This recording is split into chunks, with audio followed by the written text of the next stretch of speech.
Malvinas en primera persona suma otro capítulo, nuevamente embarcados. Ya vamos a hablar puntualmente en qué buque de nuestra armada recibimos en nuestro espacio hoy al capitán de navío Contador, retirado, Fernando Santos. ¿Cómo le va, Fernando? Buenas tardes.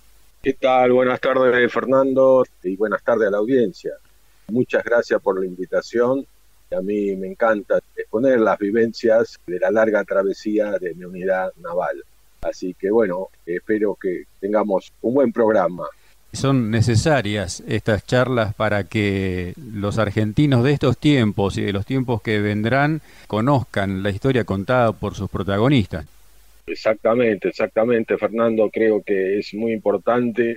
Yo agarré el testimonio de la historia del buque en el año 2017 y bueno, hubo varios que ya se retiraron, se jubilaron, el segundo, el de operaciones, y a mí me dio muchísimos resultados porque ya en el ámbito militar llené todos los casilleritos y ahora estoy en el ámbito universitario, que es lo más importante, que queremos hacer llegar nuestras vivencias, contadas, como dijiste vos, por los propios protagonistas, toda esa juventud que serán las futuras autoridades y qué más quieren que conocer la historia, como dice, en primera persona, Claro. y donde hay muchísimos mitos que se rompen por los malos manejos o la información parcial de algunos autores o escritores. Así que esta es una historia muy linda, Fernando, y vas a ver que hicimos de todo en esta unidad tan simple y un buque construido acá en nuestro país. Ya nos vamos a embarcar, Fernando, pero primero permítame que le pregunte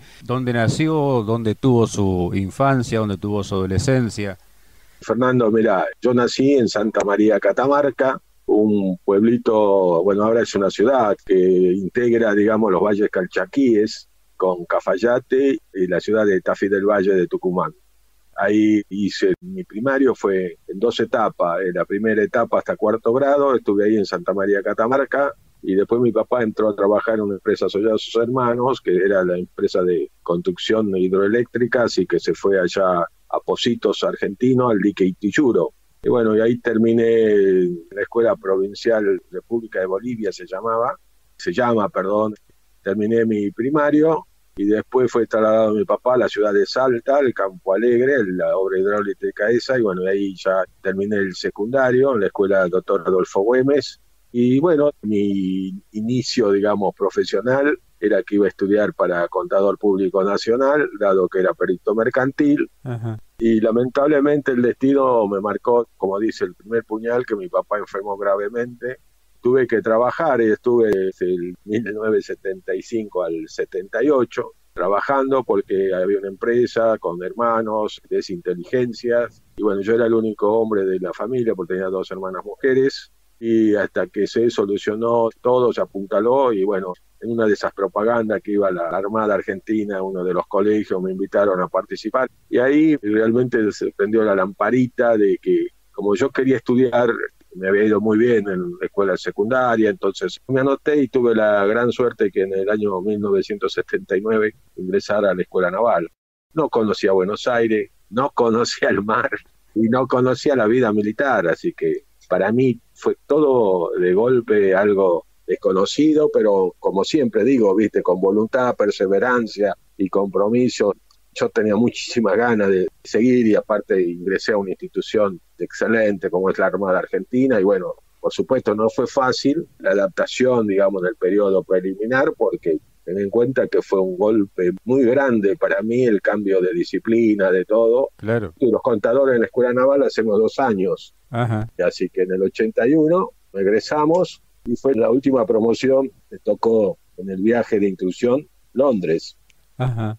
Ingresamos, bueno, al periodo preliminar de contadores eran 120, ingresamos 28 a primer año, terminamos 18 y nos recibimos 8 compañeros, 8 contadores de la promoción 68 y somos parte de la promoción 110 del Comando Naval, que vos lo tuviste, Eduardo, el maestro de los Sí, maestros de la promoción. así es. Así que para mí, mi vocación fundamental creo que despegó en todo lo que hizo el Bahía Paraíso, porque imagínate, yo venía del viaje de instrucción en el 81 y cuando nosotros llegamos en noviembre ya estaba el Bahía Paraíso recién incorporado a la Armada, porque el Bahía Paraíso, perdón, hablo del buque, el transporte polar Bahía Paraíso, Sí, sí, el claro. 16 de noviembre de 1981 estaba en Dársena Norte, en Escollera Sur, y nosotros llegamos con la fragata Libertad. Imagínate, era un buque nuevo. Así cuando nosotros entramos con la fragata, todos los guardiamarinas de la promoción 110, éramos casi 90, todos decían, bueno, ¿a quién le tocará ese buque? Bueno, como siempre, digo, la suerte la estaba por primera vez en la vida. Me iluminó, digamos, el destino, qué sé yo. Fui el único guardiamarina cuando dieron los pases que estaba destinado en ese buque. Y claro, por supuesto, era un buque que incorporaba la Armada para el apoyo logístico a la Antártida, que iba a hacer las campañas junto con el IRISA. Claro. Y para mí, imagínate, venir del viaje, conocer el continente blanco, como se llama la Antártida, Ujú. y después de eso, bueno, la gran sorpresa de participar en la gesta de Malvinas, porque nosotros fuimos a cumplir nuestro viaje inaugural de la campaña antártica, así que Claro. imagínate todo eso de golpe. Para mí, muchas veces le comento a mis compañeros, la suerte o el destino, y viví todo, porque un contador recién recibido, prestar servicio en un buque logístico, y ahí palpas todas las aristas de tu profesión. O sea que la experiencia para mí fue total en mi primer destino, mi primer buque, mi primer equipo de trabajo. O sea que yo lo amo, lo amé y lo sentí mucho, porque esta unidad, lamentablemente, el 28 de enero del año 1989, en un accidente náutico, se hunde en la Antártida Argentina frente a la base Palmer de Estados Unidos. Así Pero es. bueno, así es el destino. Por eso digo, la experiencia fue, mi primer año me marcó la vocación, todo, y encima, bueno, la plana mayor excelente. Yo era el Michi, el oficial más moderno Ajá. de la dotación. Eran 120 hombres, 15 la plana mayor de oficiales, 80 suboficiales y 25 conscriptos. Bien. Yo tenía mi división, que era la del departamento de abastecimientos, Sí. integraba junto con un teniente de navío, era el jefe de departamento, teniente de navío carro, y yo era el ayudante. Y teníamos 32 hombres, de los cuales 8 eran marineros, para que así la audiencia sepa, marineros de 15 años, porque Ajá. teníamos a cargo todos los servicios de cámara, lavadero, panadería, cocina. Éramos responsables de todo el funcionamiento de todos los servicios y también del mantenimiento de stock de los pañoles de víveres, de vestuario, de repuesto, de los insumos generales, y por supuesto éramos los asesores en la parte administrativa contable de la unidad. Claro. O sea que al estar yo con mi jefe de departamento, aprendí todo, y realmente ya siempre le digo a mi gente, agradecido, porque también la experiencia de los suboficiales, uno como recién recibido, también va alimentándose de ellos. Claro. Realmente, por eso le digo, Fernando, fue algo muy, muy, muy particular lo mío. Fernando, brevemente, me decía que hizo la carrera de contador en la escuela naval. ¿Fueron carreras simultáneas con la de guardia marina? O sea, ¿se va No, realizando la te capacitación? explico. La escuela naval tiene ingreso para el cuerpo comando y el Sí, cuerpo profesional. sí, El cuerpo comando son los navales e infantes de marina. sí, Dentro de los navales, después se clasifican en aviadores, navales propiamente dichos y submarinistas. sí. Y los cuerpos profesionales son de los contadores. Ajá. Bueno, ahora ha cambiado mucho también, creo, el tema de ingreso. Nosotros hacíamos 2 años, porque a nosotros sí o sí, para presentarnos a rendir en la escuela naval, nos exigían, sí o sí vos tenías que tener el perito mercantil completo. Correcto. Los oficiales de comando, los compañeros míos, podían ingresar a la escuela naval con 4º año aprobado.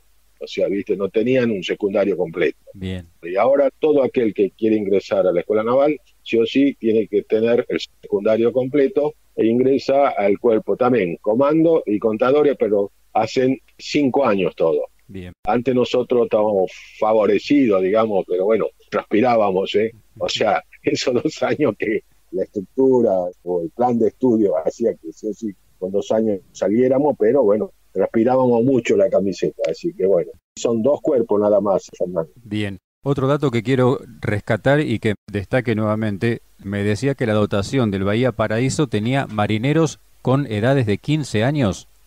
15 años y 16 años. Ten en cuenta que en la escuela de mecánica, el personal de servicio hace un año nada más de la escuela. Ajá. Y en la escuela de mecánica incorporaba a partir de los 15 años. 14 terminando, vio, algunos tenían 14 y cumplían 15 años. Por eso digo, el jefe de departamento un poco era el papá de esos chicos. Y yo tenía 23 años, porque Sí, yo sí, ingresé, como te dije, a los 21 años a la escuela naval, ya el límite del requisito de ingreso, claro. de 21 años. Así que bueno, a los 23 estuve con él, era un poco, digamos, con experiencia, pero excelente los marineros, excelente, excelente. ¿Y fueron parte de la campaña del Atlántico Sur también? Todo, todo, todo. Ellos eran parte de la dotación. Bien, Y después todo lo que te comento también vivieron todo, todo. Era la primera dotación del Bahía Paraíso, bien. 120 hombres. Transporte Polar Ara Bahía Paraíso, el Bravo 1. Cuénteme acerca del buque, Fernando. Se llama el buque Bravo 1, es la identificación que tiene la unidad naval marinera, digamos. Sí. Al buque se lo identificaba en los distintos códigos de las armadas Bravo 1, y realmente hizo mérito para esa asignación del Bravo 1. Sí, Bueno, este era un buque polar.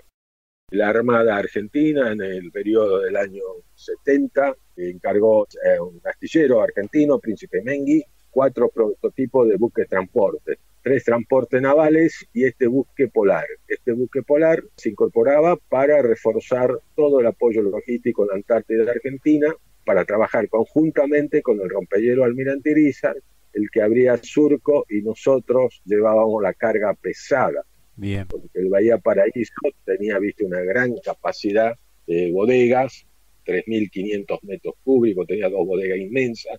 Siempre digo, tenía herramientas, medios y sistemas el Bahía Paraíso. Ajá. ¿Por qué se llamaba polar? Porque tenía una quilla reforzada. En la proa, viste, adelante era como Sí, una cuchilla de sí, 8 metros que sobresalía, y eso le permitía al buque, en caso que no esté el Irizar, porque el Irizar no había surco y nosotros nos quedábamos ahí para reabastecer las bases, y el Irizar continuaba la campaña porque más que nada llevaba todo el pasaje, todas las dotaciones de intercambio. sí. Entonces por ahí se cerraba y entonces el buque sí o sí podía romper capas de hielo hasta 4 metros de profundidad. Ah, bien. Sí, sí, sí, y realmente cuando se lo puso a prueba, porque era fuerza de choque, ¿viste? Tomaba velocidad y rompía. En cambio que el rompehielo Almirante Irizar tiene el sistema que se sube al témpano y Sí, a través del sistema que tiene, quiebra, digamos, ¿no? Nosotros íbamos a chocar. sí. Entonces por ahí a la primera se movía un poco, a la segunda y un poquito se abría un poco, y a la tercera ahí se rompía toda la capa de hielo. Lo probaron y realmente los inspectores, porque era el primer viaje, decían que excelente resultado, digamos, porque todo eso aquí ya era de acero, así que, Sí. y lo único que teníamos que tener cuidado nosotros, viste, en las cámaras, comedores, de arranchar todo, la parte vajilla, todo, porque se mueve todo, digamos, y evitar que se rompa, digamos, la vajilla. Claro. Mira, este buque, herramientas importantes, 4 grúas, 2 grúas en el centro de 16 toneladas cada una, y 2 grúas más a popa de 2 toneladas cada una. 2 bodegas con 2 plataformas cada una capacidad de estiva de 3.500 metros cúbicos de carga general. Y a su vez una cámara frigorífica contigua de 250 metros cúbicos para todo frigorizada. Sí. Tenía varios tanques de combustible que podía almacenar hasta 3.250 metros cúbicos. Ahí podíamos llevar gasoil, JP1 y agua dulce. Había tanques que se llevaba agua dulce. ¿Para qué se lleva agua dulce a la Antártida? Bueno, en la Antártida tenés las bases, que son los intercambios anuales. Sí. Y tenés los destacamentos, que esos destacamentos se cubren entre diciembre y hasta que dura la campaña. Y en marzo se los levantan. Y muchas veces van a lugares que tienen mucho hielo, todo, entonces se les deja a través de los Rolling Stand agua dulce, hasta que empiezan de nuevo la rutina y arman todo el procedimiento para hacer agua en la Antártida. Bien. Después otra herramienta, las aletas estabilizadoras, y todo el diseño del interior de la popa del Bahía Paraíso era de material de quita y pon, o sea que se podía adaptar a cualquier misión el Bahía Paraíso. Sí. se lo podía reformar toda la popa. Sí. Decían que podía reformar, inclusive hasta llevar a 500 infantes de marina con todo su pertrecho en la popa. Después tenía sistema el Bahía Paraíso. Tenía 3 sistemas. El sistema de combustible de buque a buque, podíamos dar combustible a cualquier buque, digamos, en alta mar, que lo dimos. Después el otro sistema es el aprovisionamiento de JP1 a los helicópteros. Se llama, el procedimiento es el Bertret. El helicóptero se te posa arriba, es el aprovisionamiento vertical. Y por último tenía un sistema de maniobra que se llamaba propulsor Proel. Era un motor de maniobra que estaba en el centro del buque, que eso se abría de 2 compuertas. Y por medio de unas toberas con gran propulsión de aire, el buque podía en punto cero rotar 90 grados a estribor, o sea, a la derecha, y 90 grados a babor hacia la izquierda. Y esta herramienta fue relevante en el rescate de nuestros queridos hermanos del crucero Belgrano. Claro. Y medios, el Bahía Paraíso, una de las cosas importantes también como buque logístico, podía llevar 2 helicópteros para traslado de pasajeros y carga, 2 helicópteros de cierto porte. Chinook no agarraba, pero lo podía llevar en la cubierta de vuelo al Chinook. Pero normalmente llevaba Super Puma o Siquín. 4 lanchas de desembarco tenía para la capacidad de 5 toneladas cada una, 2 lanchas de pasajeros con 12 asientos cada una en ambas bandas, y tenían 2 botes de sodia de despliegue rápido, digamos. Así que eso era en general las características de esta unidad argentina. Qué bárbaro. Y uno dice en criollo, era un Ford Falcon en el mar. ¿Y para navegar cómo era? ¿Para el cabeceo, para el rolido? Teníamos las aletas estabilizadoras. Como el Bahía Paraíso tenía una eslora de 130 metros, sí. La proa cuando había mar era un ascensor. Me imagino. Vos te ibas a la popa, no se movía tanto, porque ahí estaba toda la carga acumulada. Claro. Se movía, sí, pero bueno, y tenía 20 metros de ancho, o sea que era un buque, viste, ideal, logístico, que realmente se lo extraña hoy en día esa unidad. Me imagino. Fernando, ¿cuándo comienzan las operaciones en el marco de la campaña del Atlántico Sur para el Bahía Paraíso y de qué forma? Yo me presenté al buque el día 9 de diciembre y ya venían cargando el buque. La primera campaña, el viaje inaugural, se inicia el 26 de diciembre del año 1981. Nosotros zarpamos del puerto de Buenos Aires, nuestro puerto natural, a cumplir la campaña con el 80% de la carga.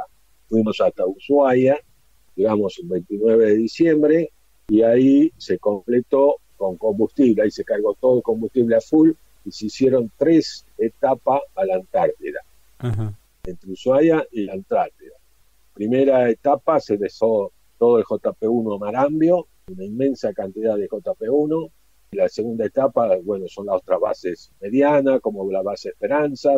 Por segunda vez se llevaban las familias, viste, para invernar. Sí. 10 familias iban. El primer casamiento también fue en la segunda etapa. El primer casamiento en la Antártida que hizo un oficial de gendarmería, nosotros llevábamos a la novia y eran la madre y creo que 2 tías de la chica iban allá al casamiento en la base Esperanza. La campaña fue del 31 de diciembre al 18 de marzo, estuvimos en la Antártida, el buque se lo probó como antártico, cruzamos el círculo polar antártico, llegamos a la base San Martín, por eso te digo, al buque se lo probó con todo, y estamos muy contentos todos los técnicos, ingenieros, porque llegar a la base San Martín sin la ayuda del Irizar, así que estábamos quitando protagonismo al rompehielo. Se termina la campaña y el 20 de marzo regresamos a Ushuaia y ahí se hace la ceremonia en la clausura de la campaña antártica, donde el Irizar regresa al puerto natural y a nosotros un comandante dice que teníamos que ir a las Islas Orcadas a dejar 2 generadores, y bueno, todo era para nosotros era sorpresa, porque ahí embarcan las 15 tropas especiales con el teniente Astiz a la cabeza, un montón de pertrechos, una casa.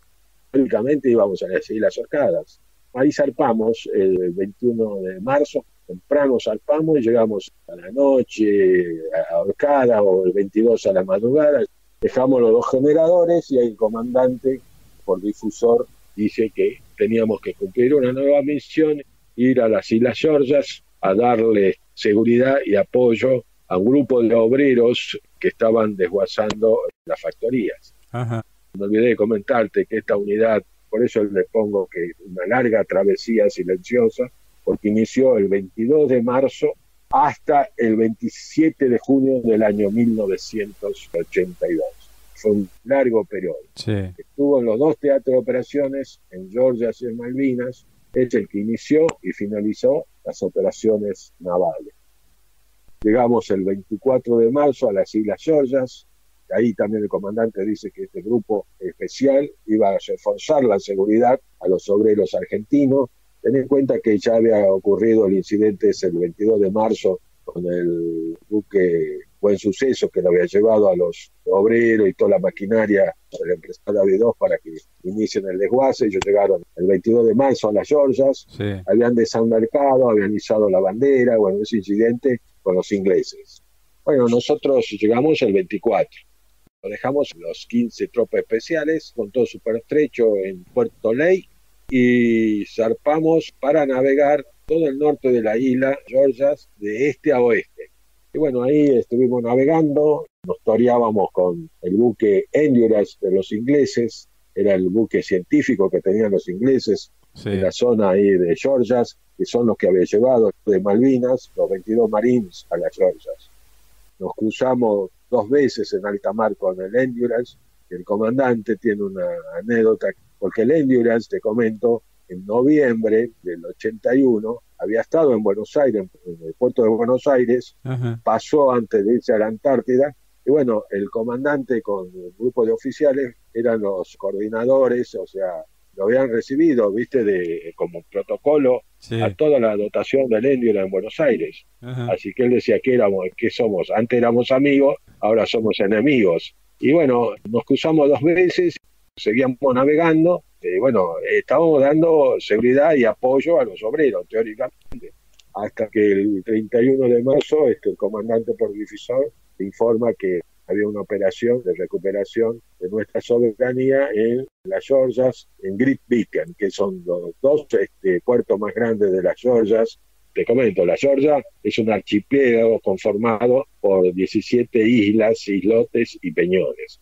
La isla San Pedro era de mayor extensión y ahí estaban los principales puertos, que era Puerto Ley y Puerto Grytviken. Grytviken era el de mayor capacidad de factoría y a donde se habían asentado casi 3.000 obreros ahí trabajando en Grytviken. Ajá. Y en Puerto Ley 1.000 obreros. En la época del 60 y 65 fue el auge de la caza de las ballenas, hasta que en el año 1966, por las leyes internacionales, prohíben la caza de ballena y bueno, ahí quedan desactivadas todas estas factorías, que eran inglesas, holandesas, japonesas, y la Argentina lo único que tenía era un servicio meteorológico. 2, creo que eran agentes civiles de la Fuerza Aérea, que cada 2 años lo relevaban en las Georgias. O sea, ya había, digamos, ahí, pero en el incidente no estaban los de meteorología. Bueno, así que el comandante lee la orden y ahí dice que teóricamente tenían que conformar un grupo. La corbeta Guerrico se incorporaba como buque de guerra porque el Bahía Paraíso no tenía armamento, no tenía nada. Ten en cuenta, vos lo ves ahí, es un buque de transporte. Claro. Y por la convención antártico no podés llevar nada de armamento. Igual el Endurance no tenía nada. Y bueno, así que así fue. Se planificó con la corbeta hasta que el día 2 de abril, con la gran sorpresa y júbilo de toda la dotación, a las 10 de la mañana nos enteramos que se había recuperado Malvinas, todo contento, y ahí el comandante dice al mediodía, teóricamente llega la corbeta Guerrico y ahí tenemos que zarpar de Ley a Grytviken, son 60 kilómetros, ¿viste? Ajá. Porque la comunicación entre 2 puertos siempre se hacía por mar o por aire, y no por tierra, porque la isla San Pedro son muchos acantilados, es una zona muy montañosa, son los montes, ¿viste? El monte Page es de 2.900 metros, muchos acantilados, poca llanura tenían los puertos. Enseguida vos chocabas con la roca, con la montaña, por eso realmente los que vivían o los que iban a trabajar ahí había que sacar el sombrero, sí, porque mucho viento, mucho frío, y como te dije, en la época del auge 3.000 obreros en Grytviken y 1.000 obreros en Ley. Trabajaban los 365 días al año y bueno, ahí procesaban toda la carne de las ballenas. Ajá. Así que bueno, la corbeta Guerrico en los primeros días de marzo entró a dique seco, estaba desarmada y bueno, la tuvieron que armar de nuevo y zarpó el 28 de marzo de Puerto Belgrano a la Georgia y bueno, venía capeando fuertes temporales que se demoró porque no llegó el 2 de abril, llegó el 3 de abril a la madrugada, nos juntamos ahí en Puerto Ley. Ajá. Venía con 40 infantes de Marina del BIN 1, rápidamente fondearon, el día 3 de abril a las 7 de la mañana, se amadrina la corbeta Guerrico, está nosotros le damos combustible, le había dado una viaba al mar, que ellos inclusive tenían varios sistemas sin servicio, por ejemplo la cámara frigorífica había quedado sin servicio, otros sistemas, porque una viaba, el temporal era impresionante en esa zona. Así que nos pasaron los 40 infantes del vino y bueno, se planificó, los superiores planificaron cómo iba a ser la recuperación y bueno, y fuimos a Grytviken. Y ahí el 3 de abril, yo siempre digo que fueron 2 horas, empezó la recuperación, digamos, el combate, el operativo en sí fueron 2 horas, de las 11 de la mañana hasta las 13 horas. Uh-huh. En ese periodo fue el combate que más vida y que más material le costó al país, porque murieron 3 héroes combatientes argentinos, como es el cabo Primero Huanca, en la Guerrico, y 2 conscriptos del BIN 1 en el helicóptero Puma, Almonací y Águila. Perdimos el helicóptero Puma y serias averías a la corbeta Guerrico. Yo te comento en sí el combate del Grytviken. Nosotros apoyamos el Bahía Paraíso. El Bahía Paraíso fondeó en un peñón, estaba resguardado en un peñón a 800 metros, donde fueron todos estos combates. Yo te comento lo que nosotros vivimos en la cubierta de vuelo. Cuando va la primera oleada con el Puma, con un grupo de 14 infantes, va, los deja cerca donde teóricamente estaban los Marines, regresa y cuando va la segunda oleada, bueno, ahí empieza el combate. Y creo que fueron 15 minutos. Explosiones, se ve al helicóptero, lo único que vimos nosotros al helicóptero, navegar, digamos, al ras del mar y después levantarse y posar abruptamente en el otro costado de la meseta como si se hubiera caído como una bolsa de papa y humo negro, veíamos nosotros la cubierta de vuelo y enseguida de nuevo más explosiones y la vemos a la corbeta Guerrico con humo hasta que escuchamos 2 o 3 cañonazos de la corbeta Guerrico y un silencio total.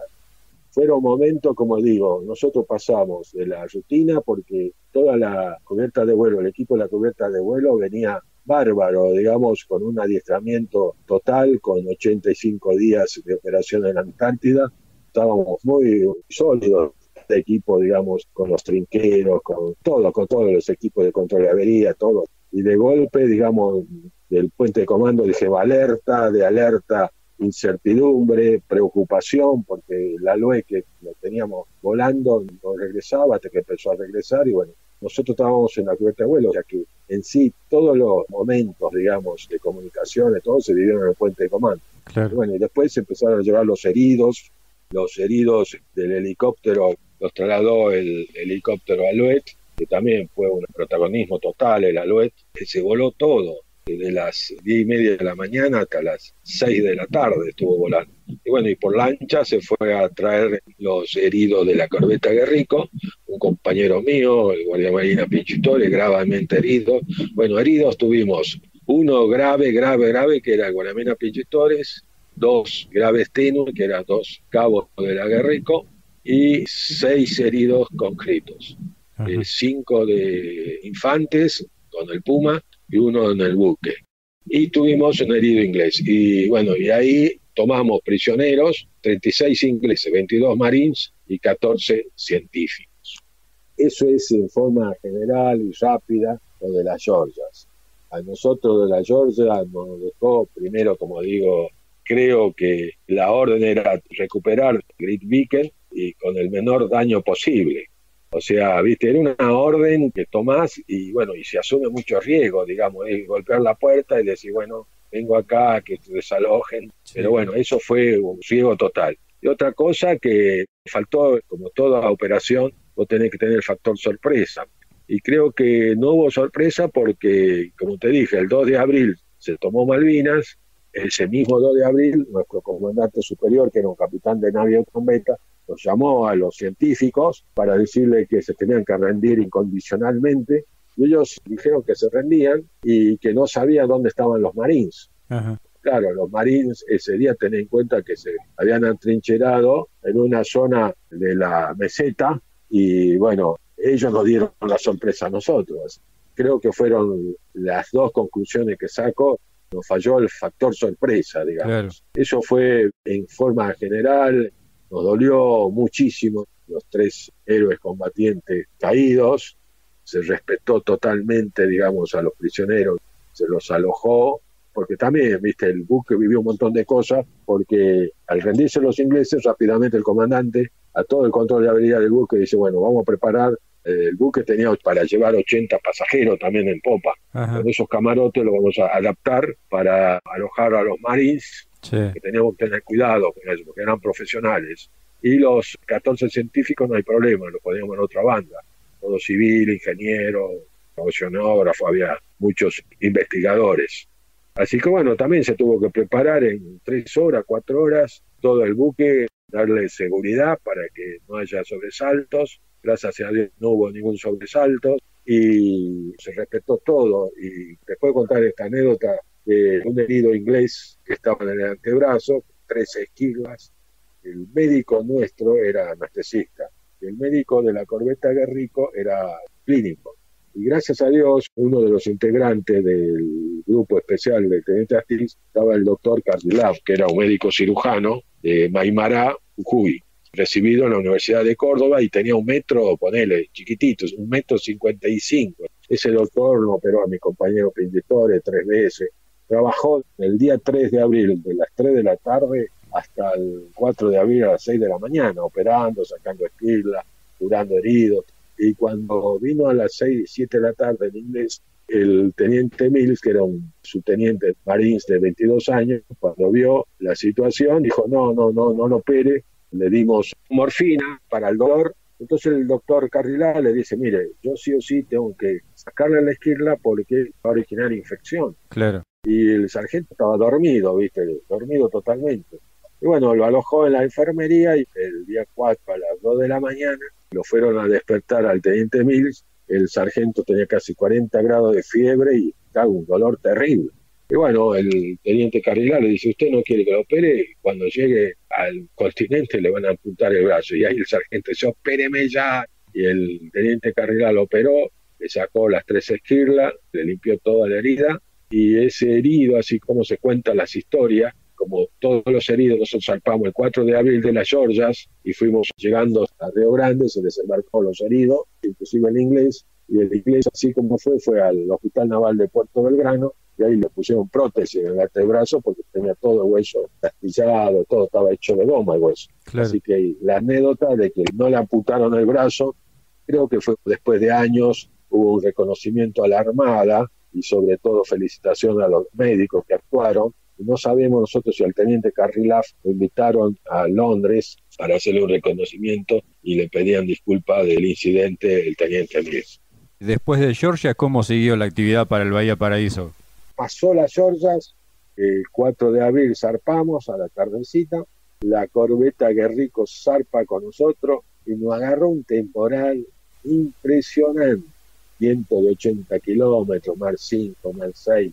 Y vos no sabés que yo como contador, el oficial más antiguo de comando, me enseñaba, viste, a ser el guardia del puente de comando como ayudante. Sí. Pero se movía el buque nuestro también.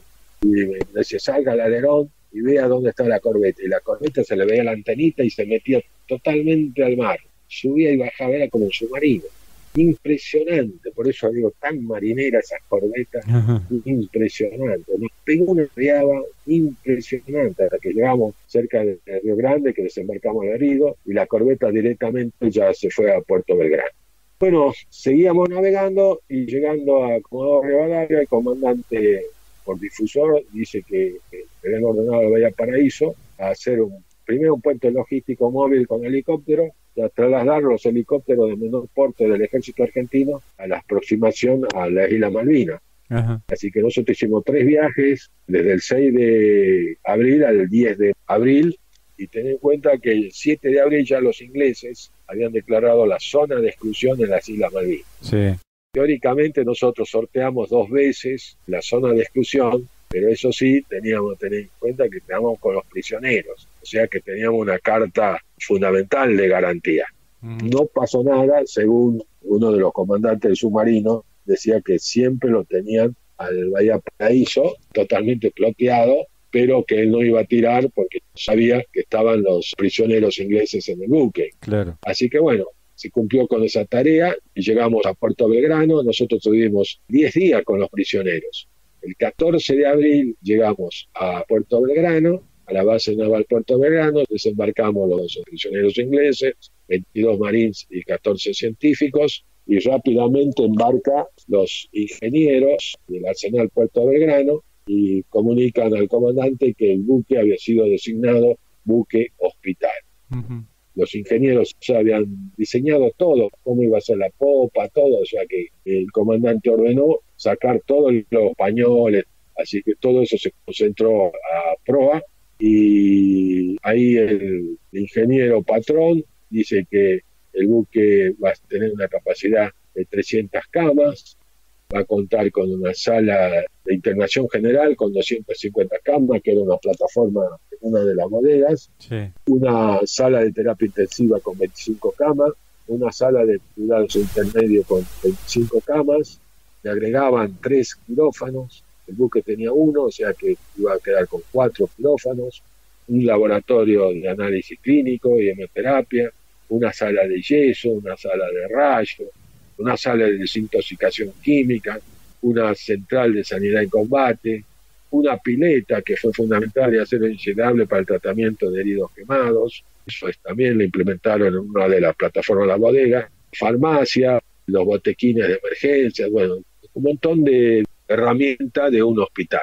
Yo siempre digo, no sé si conoces el Hospital Pirovano de la ciudad de Buenos Aires. Sí. El Hospital Pirovano de la ciudad de Buenos Aires tiene una capacidad de 300 camas. Entonces yo siempre digo, es como si al Hospital Pirovano se lo insertara en el buque. Claro. Y bueno, y se embarcó la sanidad en combate. La sanidad en combate estaba compuesta por 90 hombres de sanidad, 25 médicos, de esos médicos, 24 militares y un médico civil, el doctor Piñeiro, 60 enfermeros militares y 5 agentes civiles técnicos de electromedicina, Ajá. que eran los responsables del mantenimiento de todos los equipos e instrumentos del hospital. Una gran experiencia tuvieron ellos. Y te cuento acá la anécdota de las enfermeras del Bahía Paraíso. Sí. Nosotros llegamos el 14 de abril a Puerto Belgrano, desembarcamos los prisioneros, embarcan los ingenieros, nos explican todo de que iban a alistar al buque como buque hospital. El 15 de abril se presentan en el puerto, al lado del buque, un grupo de 60 enfermeras mujeres que eran de la Escuela de Sanidad del Hospital Naval Puerto Belgrano. El segundo comandante me dice, Michi, venga, vamos a tierra. Y ahí, con 3 suboficiales, un médico, dice, bueno, estas son las enfermeras que van a embarcar, van a integrar la sanidad de combate. Así que ellas trabajaron del 14 de abril al 24 de abril, lo alistaron al buque, lo vistieron. Sí. O sea, toda la parte de hotelería lo vistieron. Cuando fueron, ya estaban finalizando las tareas, ya tenían los camarotes, todo. Un 24 de abril, porque ellas trabajaban de las 8:30 de la mañana hasta las 17 horas. Y justo fue el 24, antes de terminar el día de puesto de trabajo, bueno, formación general, y ahí el comandante les informa al médico que por orden superior no podían embarcar mujeres en un buque de la Armada. Bueno, pobre, ten en cuenta que hay que reconocer las ganas, el alistamiento, le pusieron todo eso. También son las que amuraron todos los tubos de oxígeno. Ellos le ayudaban a los obreros de fijar los instrumentos. O sea, han trabajado, y ese es el reconocimiento mío a las enfermeras, pero no embarcaron. Ajá. Lamentablemente, la superior ordenó y los cambió por enfermeros militares. Y te digo, a ver, no sé, por ahí me escuchan, acá tengo los 5 técnicos civiles de electromedicina, que eran apellidos Flores, López no está porque falleció, él estaba en Buenos Aires, Vilches, Ripoll y Soloaga.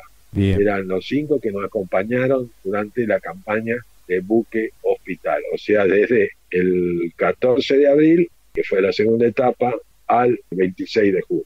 Bien. Cuando ya estaba el buque, el 24, el Arsenal hace una formación y le da la llave en mano al comandante, que estaba listo el buque como buque hospital. Ese día el comandante viene y dice, tenemos otra tarea, dice, el Comando de Operaciones Navales ordenaba embarcar víveres para Malvinas para 10.000 hombres por 30 días. Así que ahí nomás, entre el 25 y 26, trabajamos las 24 horas con camiones de la Intendencia de Puerto Belgrano y de Buenos Aires, cargamos 750 toneladas de víveres, Ajá. 500 toneladas de víveres secos y 250 toneladas de carne frigorizada. Así que íbamos completo. Y el 27 de abril zarpamos a la nueva tarea como buque hospital. Por supuesto, ahí totalmente nuestra misión era producir alta. Era una tarea humanitaria. Sí, sí. Y nuestro objetivo era atender y curar a todos los heridos, sean propios o sean del enemigo. Así que eso es lo que tiene un buque hospital. Y así como historia, el comandante cuando lo designan al Bahía Paraíso buque hospital, él rápidamente, viste, con los jefes de operaciones, bueno, los idóneos, digamos, en operaciones, fueron a buscar los antecedentes, procedimientos, y no encontraban normas y procedimientos actualizadas. Normalmente decía que todos los datos eran de la Segunda Guerra Mundial. Claro. Inclusive no se había actualizado la participación de los buques hospitales, cómo iban a ser en una zona de operación, inclusive en la guerra de Corea o la de los 7 días, nada. O sea que no había ninguna doctrina actualizada. Por eso el comandante, como dice, vamos a recabar información y a trabajar con la Cruz Roja Internacional. Claro. Nosotros pensábamos que en Puerto Belgrano iban a embarcar los veedores de la Cruz Roja Internacional y lamentablemente embarcaron en Puerto Argentino. Imagino que después del armado del diseño de hospital para el buque, que creo no fue pintado de blanco, usted me corregirá si me equivoco, ya zarpan hacia el teatro de operaciones. Exactamente. Muy buena tu pregunta porque por ahí siempre me olvido. Cuando se alistó como buque hospital, se decidió mantener, digamos, la pintura del buque, o sea, viste, como antártico. Sí. El casco naranja y la superestructura amarilla. Y solamente se insertaron 8 cruces grandísimas en la parte de las tapas de las bodegas, Sí. la superestructura donde se veía, pero no estaba pintado de blanco. Así zarpamos a cumplir la misión como buque hospital. Nosotros zarpamos el 27 de abril, fuimos a una estación a 500 millas náuticas de Puerto Madryn. Ahí estábamos navegando de este a oeste hasta que nos dieran la misión final. Nosotros ahí estábamos en forma transitoria, navegábamos 50 millas al este, volvíamos, capeábamos temporales, el buque iba y volvía. En espera. Hasta que, en espera la misión definitiva. Claro. Porque ¿qué pasaba? Los ingleses no reconocían al buque hospital argentino. Ajá. Entonces estaban en tratativa, creo, bueno. Hasta que el 2 de mayo, a las 22:30 horas, se recibe un mensaje naval sobre la dolorosa noticia del hundimiento del crucero Belgrano. Sí. ¿Por qué recibimos ahora?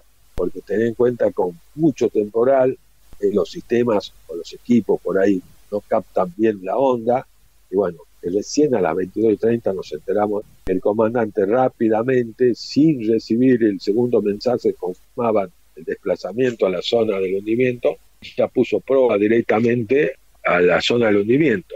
Y el día 3 a las 0:15 recibía el mensaje naval que tenía que desplazarse urgente a la zona del hundimiento. Ajá. Nosotros estábamos lejos, a 800 millas del punto de hundimiento. Sí. Nosotros llegamos el 4 de mayo a las 6 de la mañana a la zona del hundimiento y nos incorporamos al operativo de búsqueda y rescate. Tuvimos hasta el 11 de mayo, o sea que operamos del 4 al 11 de mayo, 7 días de operación. Peinamos una extensa zona del mar porque tangenciamos las costas de las Islas Orcadas y las Islas Sandwich del Sur. Ajá. Porque el Bahía Paraíso encontró balsas desplazadas a 100 kilómetros del punto del hundimiento. el viento y el frío la estaban llevando a las balsas hacia la Antártida. Así que bueno, el día 4 de mayo, te comento, fue el día de mayor actividad náutica nuestra. La Sanidad en Combate iba a tener su bautismo, que se dice en combate, su bautismo de fuego, cubrió todo el procedimiento de Sanidad en Combate, y estuvimos ahí de las 6 de la mañana a las 10 de la mañana, solamente encontramos 10 balsas vacías. Imagínate la incertidumbre, la preocupación, porque todos nosotros teníamos compañeros en el crucero Belgrano. Claro. Yo tenía 11 compañeros guardia marina de la Promoción 110, también recién recibidos, que estaban haciendo su primera experiencia. Sí. Estábamos muy preocupados, así que los nadadores de rescate agarraban la balsa y la tenían que hundir, porque normalmente el protocolo es cuando vos encontrás una balsa, recuperás a los sobrevivientes y rápidamente tenés que hundir para que no sean puntos de referencia erróneos, ¿viste? Claro. Para los aviones. Claro. Recién a las 10:30 encontramos la primer balsa con sobrevivientes, y así sucesivamente fueron otras 3 balsas. Cada situación con los sobrevivientes fue muy particular, ¿no? A mí siempre se me hace difícil describir, porque llantos, gritos, desvanecimiento, emociones. Ten en cuenta que nosotros encontramos a los sobrevivientes que más días tuvieron en el mar, que más frío estuvieron, que más lejos estaban del punto de viento, pero eso sí, siempre les digo yo a ellos que son los que en forma inmediata recibieron una atención en un hospital, porque teníamos la sanidad de combate. Claro. Y realmente los médicos actuaron a cada uno, hicieron pasar por todos los boxes que había, a cada uno se lo revisó, y bueno, nosotros en total rescatamos 89 hombres del crucero Belgrano, 71 sobrevivientes y 18 caídos. Lamentablemente los caídos venían en balsas de menor cantidad de personas, sí. 4, 2, 3, y bueno, y el frío fue el enemigo principal. Yo tengo una anécdota que siempre la llevo en memoria, una de alegría, que encontré un compañero, María Marina Giorgio Franzoni, con vida. Fue impresionante cuando nos vimos, el grito, todo. Ten en cuenta que ellos ya estaban pasando el segundo día, estaban navegando y venían en las últimas, mojados, algunos heridos quemados tuvimos. Volvieron a nacer, y tengo la otra anécdota de tristeza, que encontré a un compañero sin vida, Gerardo Sevilla, que lamentablemente él venía en una balsa de 3 personas, él venía sobre el techo con los brazos abiertos. Los médicos que tenían experiencia decían que capaz que fue el último y se puso sobre el techo como para que los rayos del sol le calentaran algo, y bueno, pero el frío fue el peor enemigo para nuestros queridos héroes combatientes. Así que te comento cómo era el rescate. Nosotros cuando llegamos el 4 de mayo nos sobrevoló 2 aviones de exploración, el Electra y el Neptune. Sí. Ellos son los que ubicaban e identificaban las balsas y le pasaban el dato al puente de comando, donde estaba el comandante con el jefe de operaciones, y ahí ellos marcaban en carta náutica la posición de la balsa, y el comandante con el jefe de operaciones decidían cuál era la corrida inicial. El 4 de mayo fue el día que mayor actividad tuvimos, de las 6 de la mañana hasta las 17 horas, y realmente a nosotros que estábamos justo en el centro del buque, en la cubierta, ahí estaba todo el team de equipo de búsqueda, rescate y atención médica. Veíamos una balsa, ponerle a 300 metros, se la veía del buque y se la perdía. Yo digo, bravo Zulu para los tripulantes de los 2 aviones. Ten en cuenta que iban a velocidad, y ver debe ser un alfiler color naranja, ver en el extenso mar, porque era difícil. A nosotros, por eso digo, la visualización así de la balsa, inclusive a 100 metros, ¿dónde está la balsa? ¿Dónde? Se perdió y volvió a aparecer, por la ola. Sí. La herramienta nuestra fue bárbaro, como te dije, ese sistema de propulsor que permitía que estacionáramos en la balsa.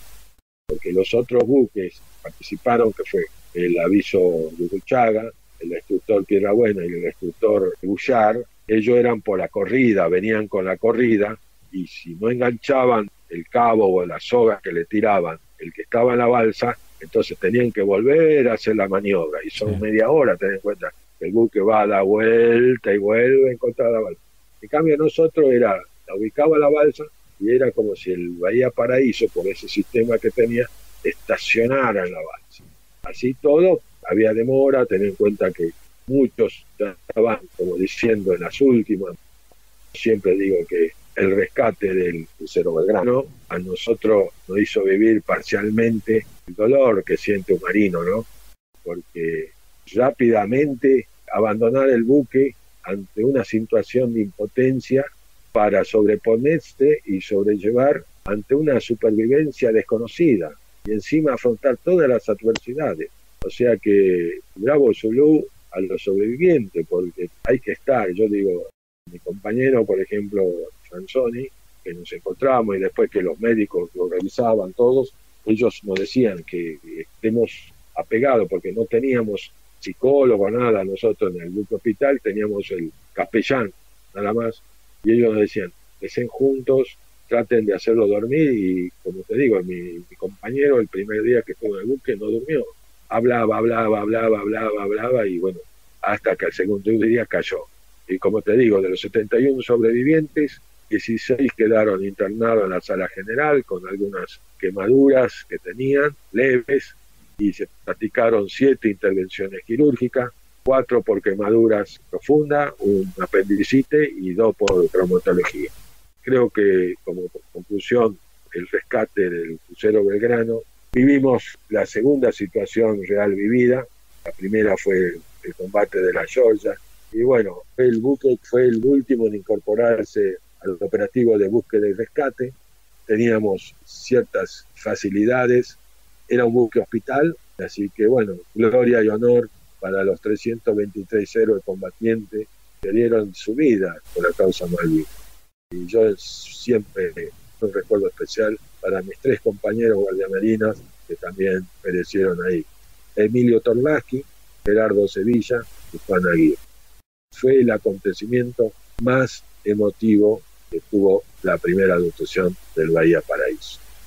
Después del rescate de los sobrevivientes del crucero, ¿cómo siguió el derrotero para el Bahía Paraíso, Fernando? ¿Tuvieron que retornar a puerto?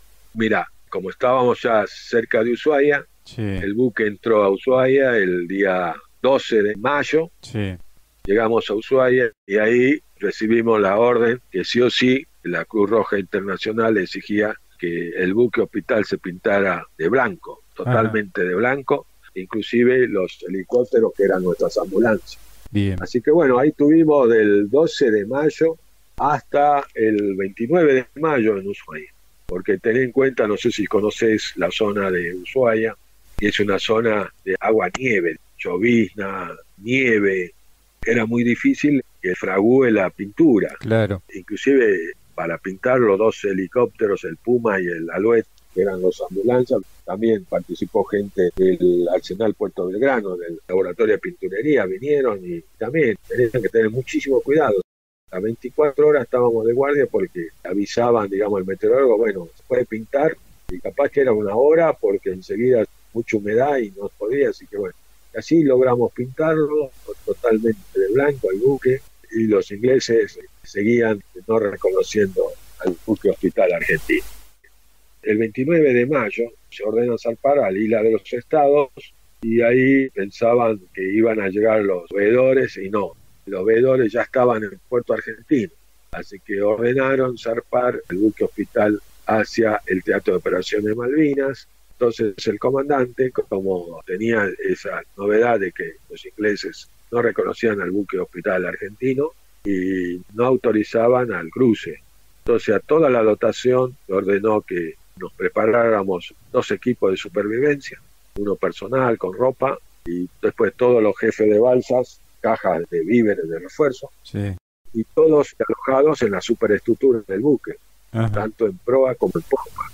Y está la alerta, así que fue el día y la noche que no durmió toda la dotación. Claro. Pero cruzamos, zarpamos el 30, llegamos el 31 de mayo, ya al archipiélago de las Islas Malvinas, en las islas de los Elefantes Blancos, ahí nomás, al sur, digamos, de la isla Soledad, 7:30 de la mañana del 31 de mayo, 3 helicópteros Lynx de los ingleses nos sobrevuelan se comunica con el puente de comando, alto, pare máquina, primera inspección, y el único canal de comunicación de un buque hospital era el canal de emergencia del buque.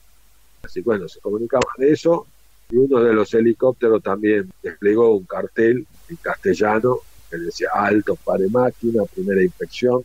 Avisaron 2 helicópteros, bajaron 30 marines, y ahí nos inspeccionaron de las 8 de la mañana a las 13 horas. 5 horas, todo el buque. Claro, ellos inspeccionaron si llevábamos pertrechos, municiones. Claro. Y lo que les llamó la atención a ellos eran los víveres. Bueno, el segundo comandante le dijo que esos víveres eran porque nosotros regresábamos de la Antártida y todo buque antártico, que es una norma, digamos, de todo buque antártico, como el ERISA, que lleva víveres de reserva en caso de encallar para 6 meses. Claro. Así que bueno, comunicaron a sus superiores eso y nos dejaron, pero lo inspeccionaron todo, se metieron por todos lados, iban anotando, se reunían, volvían a inspeccionar todas las antenas, máquinas, todo, y lo único que nosotros llevamos era víveres. El combustible estaba hasta el máximo, digamos. Sí, sí. Llevábamos vestuario también, todo, pero todo era del Antártida. Así que, Fernando, pasamos esa inspección, nos autorizaron a ir a Puerto Argentino. Nosotros llegamos por primera vez el 1 de junio a Puerto Argentino. Tuvimos 3 días. Apenas llegamos, se amadrinaban las embarcaciones menores, el Cozumel, el Forex, para descargar víveres, y el Yewin era más grande y ese aprovisionábamos combustible. JP1 y gasoil que dejaban los tanques ahí que tenían YPF en Puerto Argentino. Sí, sí. Y el helicóptero, el Puma nuestro, iba al hospital de Puerto Argentino para recuperar a los heridos, para ser atendidos en el buque hospital. Así que ahí tuvimos 3 días y rápidamente al 4 de junio el buque recibe que sí o sí tiene que ir a una zona al norte donde encuentro con los buques hospitales ingleses. Ajá. Los ingleses tenían 4 buques hospitales, un buque grandísimo, el Uganda, que tenía casi 12 quirófanos, nosotros teníamos 4, y 3 buques ambulancia, el Herald, el Hydra y el Eikla. Tened en cuenta que yo te estoy hablando ya del 4 de junio. Sí, sí. El 22 de mayo, los ingleses ya habían hecho cabeza de playa en San Carlos y estaban incursionando ya por tierra hacia Puerto Argentino. Uh-huh. Y por supuesto tenían heridos argentinos, y bueno, en ese primer encuentro nos transfirieron 47 héroes combatientes heridos, 45 del ejército argentino y 2 pilotos de fuerza aérea. Bien. Y ahí nos pidieron medicamentos y sangre. Ellos se les había coagulado el banco de sangre, y bueno, estábamos a cumplir un objetivo humanitario. Claro. Nosotros les entregamos a los ingleses 250 litros de sangre y medicamentos, por supuesto. Después de esa coordinación, porque el primer viaje hicimos, nosotros realmente vivimos todas las actividades de un buque hospital. Y ahí de esa coordinación, en los puertos Chapeyú y Mitre, viste que era Fox y Howard, de urgente pedían la evacuación de heridos de combate y que el buque bajara por el norte del estrecho San Carlos. Y ahí los ingleses no nos autorizaron. No nos autorizaban a entrar directamente por el estrecho San Carlos, por el norte. Entonces nos hicieron dar la vuelta por el oeste, y bueno, ahí conocimos las islas, el archipiélago de 202 islas, se conoció toda la geografía de ahí, y nos hicieron entrar por el sur del estrecho Ajá. de San Carlos. Y ahí los veedores de la Cruz Roja Internacional no dijeron nada porque cumplieron la tarea humanitaria, que es el objetivo principal. Claro. Ten en cuenta que ya era 5 de junio, los ingleses quebraron, rompieron la cadena logística a la isla Gran Malvinas, ya habían hundido el Isla de los Estados, el Marcarañá, el Formosa, el Monzumé también estaba parado, o sea que no había reabastecimiento a todos los soldados argentinos que teníamos en esa isla. Claro. Así que nosotros, ¿qué hacíamos? A través del helicóptero nuestro, el Puma, llevaba víveres y extraía heridos. Y los veedores veían, ninguna observación al comando, y después crítica. Después nos fuimos a Howard, y también mismo parte, mismo castigo. Ellos desembarcaban los veedores, porque ellos inspeccionaban, levantaban informes, y mandaban a Puerto Argentino Puerto Argentino había una central de la Cruz Roja. Y bueno, mandaban los informes, pero nunca habían informado de que el helicóptero llevaba víveres a los puestos de combate de ahí. Ajá. Así que bueno, zarpamos, nos hicieron navegar casi de nuevo al encuentro con los buques hospitales. Estaba ahí el Uganda y de repente nos dijeron no, regresar al sur por el estrecho de San Carlos. Íbamos bajando y de golpe nos encontramos con el primer buque inglés, que era el Canberra. Sí. Había dejado por segunda vez, creo que como 4.000 marines, estaba todo pintado de blanco y tenía una cruz sobre el techo, o sea que los ingleses lo hacían pasar como buque hospital. Después nos encontramos con un destructor que estaba totalmente con humo, otro destructor estaba madrinado, era como si estuvieran desguazando o sacando cosas. Seguimos despacito, nos encontramos más abajo con el Queen Elizabeth, también con tropas que teóricamente iban a sacarlo también, y de ahí nos fuimos a Punta Quilla. Yo no te dije que Punta Quilla era el puerto de abastecimiento. Sí. Así fue el primer viaje. Vivimos todo, la dotación, la sanidad en combate, los equipos de helicóptero. Trabajamos a full, a 24 horas, porque las transferencias de heridos siempre se hicieron por helicóptero, Fernando. Claro. Los médicos también operaron de día y de noche, porque muchos heridos que venían de los buques ingleses venían con una patología capaz que la primera operación la hicieron ellos y bueno, la segunda la hacían acá en el buque hospital de Bahía Paraíso. Y los helicópteros bárbaros y la gente mía de servicio excelente, porque todos éramos en equipo, con mucha voluntad, mucho compromiso. Y bueno, así fue la experiencia del primer viaje. Después hicimos el segundo viaje. ¿Qué veíamos nosotros en Puerto Argentino? En el primer viaje todo júbilo, todo contento. Encima toda la gente camarada que estaban en el apostadero, estaban chochos porque reforzamos la capacidad de víveres. Y en el segundo viaje, cuando llegamos a Puerto Argentino, estábamos desembarcando y de golpe dice, no embarquen más víveres porque ya no hay capacidad. Estaban abarrotados todos los depósitos, pañoles que tenían ahí, los distintos componentes. Uh-huh. Así que un mito que dice, nosotros llevamos víveres.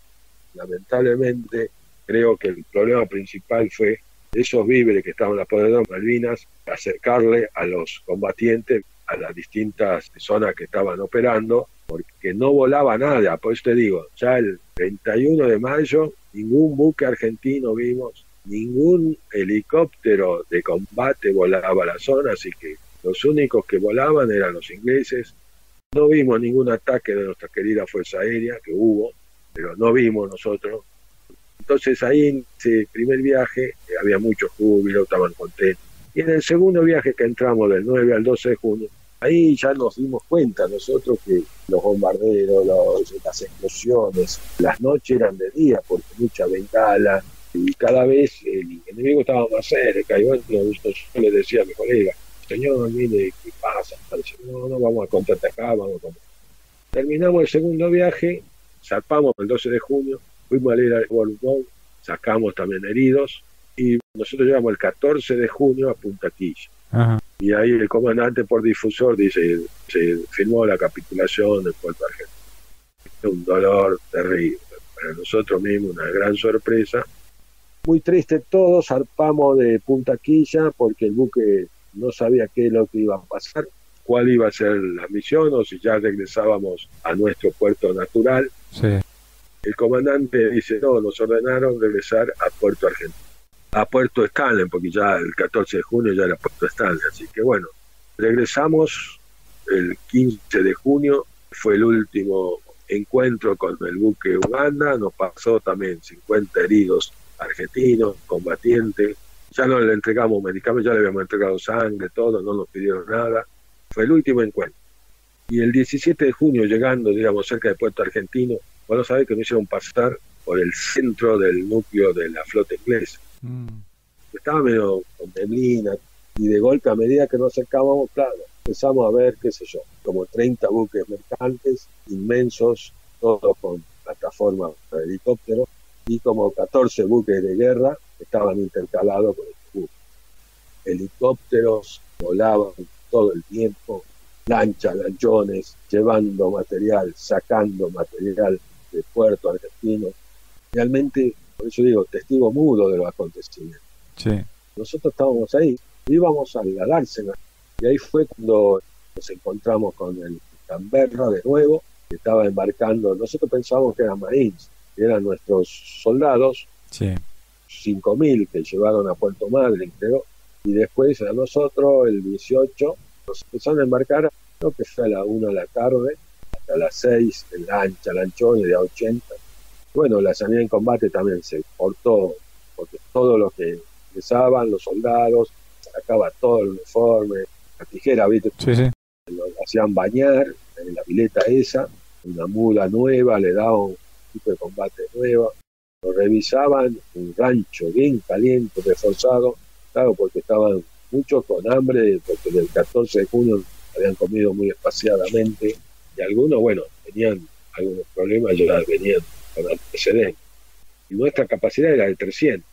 Y bueno, como venían, y hasta que vino el inglés, dice, ¿hasta cuándo embarcar? Y bueno, el comandante dijo, bueno, listo, hasta acá, 1800. Qué bárbaro. Y bueno, te dije que la sala general tenía para 250 pacientes, ahí alojamos 1000. Hicimos 2 repliegues.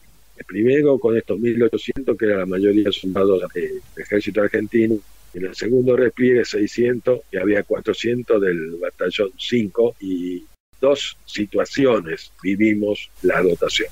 Y más yo, como contador, ten en cuenta que la gente de servicio teníamos la obligación, como digo, extenderle la mano a ese combatiente que estuvo 74 días en la zona de combate. Sí.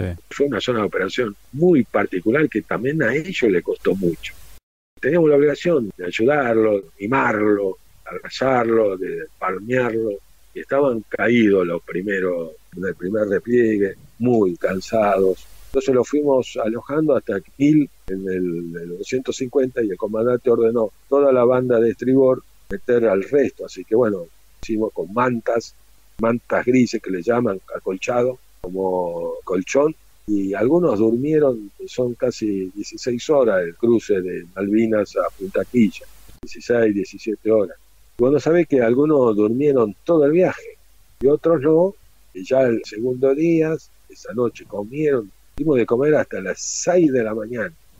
A las 7 de la mañana ya se levantaron otro grupo para el desayuno, y al mediodía se le dio un emparedado reforzado, porque a la 1:30 llegábamos a Punta Quilla y ellos tenían ahí en el escuadrón militar, le iban a dar el avión. Ya se lo veía distinto a los soldados, pero el 60% unió todo el viaje. Desembarcamos esos 1800, regresamos de nuevo, y el último viaje zarpamos el 22 de junio. Ya le habían ordenado al comandante que no iba a regresar más, y bueno, ten en cuenta que la dotación había zarpado el 16 de diciembre del 81, o sea, estábamos totalmente contentos de volver a casa, como se dice. Sí, claro. Pero con una experiencia adquirida impresionante. Llegamos a Puerto Belgrano el 25, desembarcamos a los Bravos Infantes y parte también, creo que fueron 100 del Regimiento 25 y del 7. El 26 de junio desembarcamos a toda la sanidad en combate, ahí en Puerto Belgrano también, los médicos, todo, y nosotros llegamos el 27 de junio por fin a nuestro puerto natural. O sea que la historia es muy linda y la experiencia para mí fue total. Y simplemente te digo esto, Fernando. Creo que todas las actividades, quizás me faltó alguna comentarte, pero todas las actividades, todas las tareas que nosotros cumplimos fue siempre gracias al trabajo en equipo, Claro. al espíritu de cuerpo y sobre todo a la confianza que se le daba a todos los que participaron. Te nombro la primera dotación, los grupos aeronavales embarcados, la sanidad en combate, un grupo playa, te nombro el grupo playa, que fueron en la primera etapa de la Georgia, fueron un grupo de infantes que eran responsables de la carga y descarga en la Antártida. Ellos hicieron la tarea de seguridad, también bárbaro, el grupo playa.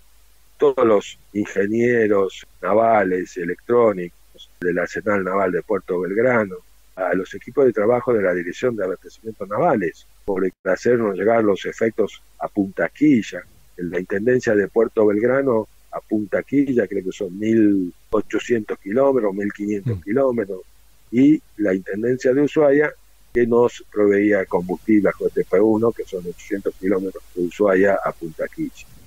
Al grupo militar del comandante Luis Piedrabuena por el apoyo total en Punta Quilla, espectacular, y también para la base aérea de Comodoro Rivadavia, porque a los heridos graves, si bien en Punta Quilla se desembarcaban los heridos leves a través de contenedores, tipo camillas se le hacía, a los heridos graves se los trasladaba directamente al hospital de Comodoro Rivadavia, y el Puma no tenía radar de navegación, entonces los controladores aéreos de la Brigada Aérea de Comodoro Rivadavia, ellos le iban indicando la posición al Puma, claro, con una navegación de alto riesgo, pero gracias a Dios tuvimos suerte. Pero bueno, era un conjunto de cosas que a mí me enorgullece, y muchas veces digo que nosotros creo que la conjunté, la vivimos, los equipos que trabajamos y palpamos, todos prestaron voluntad, cumplimos en forma normal todas nuestras tareas, seguros que hubo acciones relevantes, hubo también actos heroicos, como los helicópteristas, que fueron condecorados por valor al combate, porque ellos son los que fueron nuestra herramienta principal, tanto en el combate del Georgia como en toda la parte del buque hospital.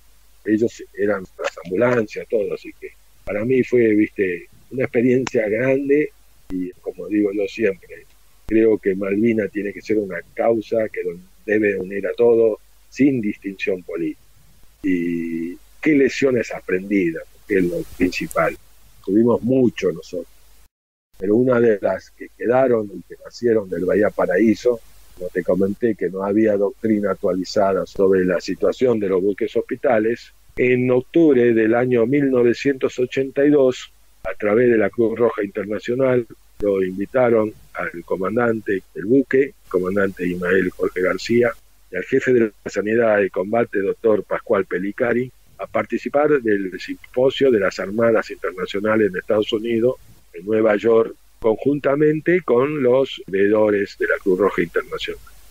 El simposio era de 4 horas y bueno, el comandante con los veedores acapararon, como dice, 2 horas, nos comentó él, y comentaron todo lo que había vivido el Bahía Paraíso, las debilidades que sufrimos y la falta, digamos, de tener una cobertura de buques hospitales. Claro. Así que de ahí nacieron 2 atletas internacionales que fueron aprobadas por la Cruz Roja Internacional y después todos los miembros de la Convención de Ginebra, que fueron la libre navegación en los teatros de operaciones, que todos los buques hospitales tenían que tener un chip electrónico que lo ponía la Cruz Roja Internacional para la identificación de las artillerías, buques, aviones y submarinos. Y la otra adenda era la determinación de la zona del fondeo. Cada contingente tenía que determinar una zona de fondeo de sus buques hospitales. Y, por supuesto, los encuentros en los teatros de operaciones de los buques hospitales para intercambios de heridos. Estas 2 adendas nacieron, como dije, del corazón del Bahía Paraíso. Y otra cosa que tenemos nosotros, que el comandante le hicieron llegar a él, que la Armada de los Estados Unidos, la revista profesional Proceeding, el primer ejemplar en el año 1983, fueron como 50 páginas que le dedicó toda la guerra de Malvinas. Por supuesto, en la tapa de ese ejemplar está el combate cuando estaba en el estrecho de San Carlos de los Avianos 4, que es en la tapa, y ahí habla de todos los combates terrestres, todos los combates aéreos, y a nosotros como buque hospital nos dedicó 5 páginas, así que orgulloso. Esta revista la pedí, me dijeron que me la iban a mandar, porque las que están en la Armada simplemente tenés que ir a consultarla ahí, no te la dan. Pero bueno, a mí me la van a dar porque yo la escribí. Claro. Y por último, un reconocimiento profesional a la sanidad de combate, médicos, enfermeros, a los agentes civiles, estos técnicos, como te digo, de electromedicina, que trabajaron las 24 horas, porque tened en cuenta que ellos eran responsables de mantener todo el equipamiento. Y aparte de los quirófanos, no es lo mismo, tened en cuenta que el buque se movía. Claro. los aparatos, los instrumentos tenían algunos desfasajes y estaban ahí. Y realmente, yo digo, sacarle un sombrero, porque con ellos nos encontramos a partir del año 83, el comandante le gustaba reunirse y muchas veces hemos participado con estos agentes civiles. Realmente es loable decirle a ellos lo que hicieron, porque eran como militares, estaban vestidos de uniforme. Yo tenía un tratamiento muy particular con ellos, como era el Guardia Marina Contador, y bueno, otra cosa que me olvidé, mis colegas, la Dirección de Abastecimientos Navales, las raciones RAMOA, que se llaman, las famosas raciones múltiples de operaciones avanzadas. La Infantería Marina nuestra tenía raciones de combate nacionales, se llamaban las raciones COI, y las raciones americanas. Cuando fue el 2 de abril, rápidamente todos los batallones se abastecieron de esas raciones y quedó sin stock el sistema. Entonces la Dirección de Abastecimiento, con un grupo de empresarios, con un grupo de profesionales que son los nutricionistas, etcétera, creó estas raciones que Buenos Aires la fabricaba, Puerto Belgrano, y después fueron a Punta Quilla en un camión. Por eso también Bravo y Zulú a los choferes que llevaban los efectos desde Puerto Belgrano a Punta Quilla. 100 cajas de ración, cada caja tenían 25 raciones completas para todo el día, y las dejamos en el apostadero naval Malvinas, pero no sé si llegó a los combatientes.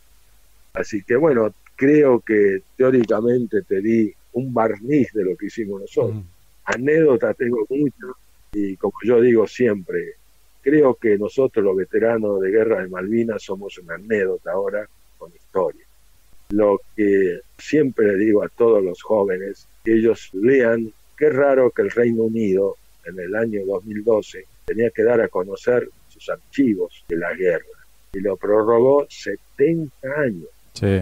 O sea que en el 2082 recién van a abrir los archivos de la guerra. ¿Será que el cachetazo que le dimos fue duro? Por supuesto, nosotros los veteranos no vamos a estar, pero como siempre, el Reino Unido tiene su particularidad, su idiosincrasia, será un enigma, como digo yo. Y bueno, ese es el único interrogante o incógnita que me llevo, porque yo sé que nuestros soldados cumplieron a rajatabla su función, estando 74 días en esa zona de operaciones muy particular, y por supuesto Bravo Zulú para nuestros queridos aviadores. Yo creo que el Bravo Zulú grande se lo lleva el Bravo 1, el transporte polar ARA Bahía Paraíso, con todo su personal, porque era un buque argentino de estreno, rediseñado como buque hospital a la vez, con inexperiencia en combate para todo su personal, con la tripulación bisoña porque era la primera dotación del buque, y sortearon todas las instancias que ustedes nos acaba de contar de manera más que sobresaliente en un ámbito totalmente hostil y contrario. Así que ese Bravo Zulú es para ustedes, Fernando. Bueno, muchas gracias.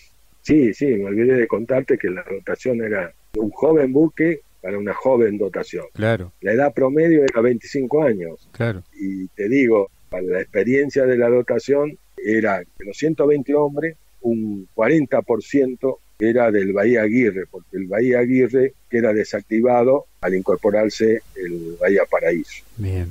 Un 20% eran tripulantes del Iriza. Nuestro comandante, Ismael García, era el segundo comandante del Iriza. En el 78 ya lo nombran comandante del Bahía Paraíso. Y el grupo grueso de los suboficiales de cargo eran del Iriza.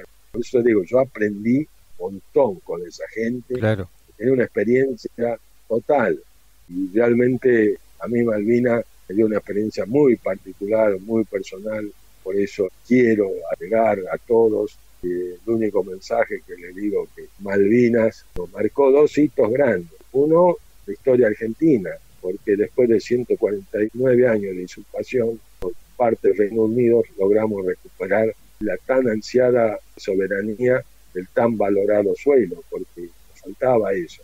Y después marcó otro hito internacional Malvinas, porque fue la última guerra contemporánea que se luchó cuerpo a cuerpo en un terreno muy adverso para los dos contendientes, y realmente acá siempre le digo a todos los jóvenes, que los corresponsales internacionales remarcan siempre el valor de los combatientes argentinos. Sí. Infantes, aviadores, las innovaciones que hubo de sistemas y procedimientos que la doctrina internacional las patentó, como fue el disparo, viste, del misil, la operación Berreta, que fue del misil de tierra a un buque. Sí. Lamentablemente tienen los ingleses. Todas esas innovaciones, todos los corresponsales nos reconocen, así que bueno, culpa nuestra acá de a poco. Estamos cumpliendo 40 años y hay muchas veces relatos, gente que vivió una misma acción, capaz que la cuenta diferente, pero yo siempre le digo, son 40 años, tenemos que mirar el horizonte. ¿Y qué tenemos que dejar? Como hacen los ingleses, los guerreros, siempre las cosas positivas. Las cosas malas ya se vivieron, a los responsables ya se los juzgó. Entonces, tiremos el carro para adelante, porque las Malvinas creo que nos corresponde que sean nuestras. Fernando, muchas gracias por todo, realmente estoy agradecido, dispuesto a todo. Me encanta difundir nuestra historia y que conozcan, como vos dijiste, un buque argentino. Sí, era un buque argentino muy noble y lo que hizo en su primer año de vida, porque operó durante 6 meses, navegó 25.000 millas y a los 100 días de su incorporación a la Armada Argentina abrió su diario de guerra. Muchas gracias por todo y por supuesto gloria y honor a los 649 héroes combatientes que dejaron su vida por nuestra patria. Simplemente agradecerle, capitán de navío contador Fernando Santos, retirado con 37 años de servicio, con 12 destinos operativos, catamarqueño de Santa María, licenciado en Administración Naval y en los últimos años en actividad en el Servicio de Auditoría de la Armada de la República Argentina. Un fuerte abrazo, Fernando, muchísimas gracias por este tiempo, por esta historia y por poner en valor la historia del transporte polar Bahía Paraíso, el Bravo 1 de nuestra Armada en tiempos de la campaña del Atlántico Sur. Un gran abrazo, Fernando. Un abrazo y viva la patria, Fernando.